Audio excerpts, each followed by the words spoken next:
की मोहब्बत से महकता है घराना, बेटी तो है अल्लाह का अनमोल खजाना। अजीज़ सामीन, जब लफ्ज़ बेटी अदा किया जाता है तो दिमाग के किसी कोने में वो दौर याद आता है कि जब रसूल अकरम सल्लल्लाहु अलैहि वसल्लम के दौर से पहले ज़माना जहलियत में बेटियों को ज़िंदा दफन कर देता था।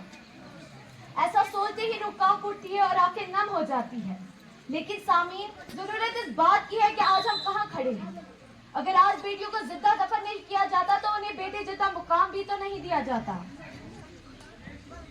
दोस्तों, ताजा तक बात तो ये है कि आज भी बेशतर देहाती इलाकों में औरत को पाँव की जूती समझा जाता है और हमारे नबी ने बेटी को रहमत कहा, इसी रहमत को जहमत कहा जाता है। बुनियादी सी बात है कि जब बेटा पैदा होता है तो लोग कहते हैं बाप की विरासत का वारिस पैदा हो गया, और जब बेटी पैदा होती है तो लोगों के मुंह पर 12 बजने लगते हैं। फिर क्या होता है? बेटा माल बांट देता है, बेटा विरासत बांट देता है। लेकिन जब खिदमत की बात आती है तो बेटी याद आती है, जब दुख दर्द की बात आती है तो बेटी याद आती है। आखिर क्यों एक बेटी को बोझ माना जाता है? अजीज़ा सामीन, सोचने की बात तो ये है कि आज भी औरत को बोझ का लूटना या एक मौका ही समझा जाता है, वरना वो फूल सी ज़ैनब भी तो किसी की बेटी थी।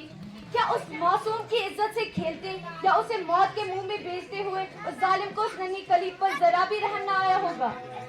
यहाँ मेरे मुखातिब सिर्फ वो लोग नहीं जो बेटियों को जहमत समझते हैं, बल्कि वो बेटियां भी हैं जो रहमत के बजाय जहमत बनती है।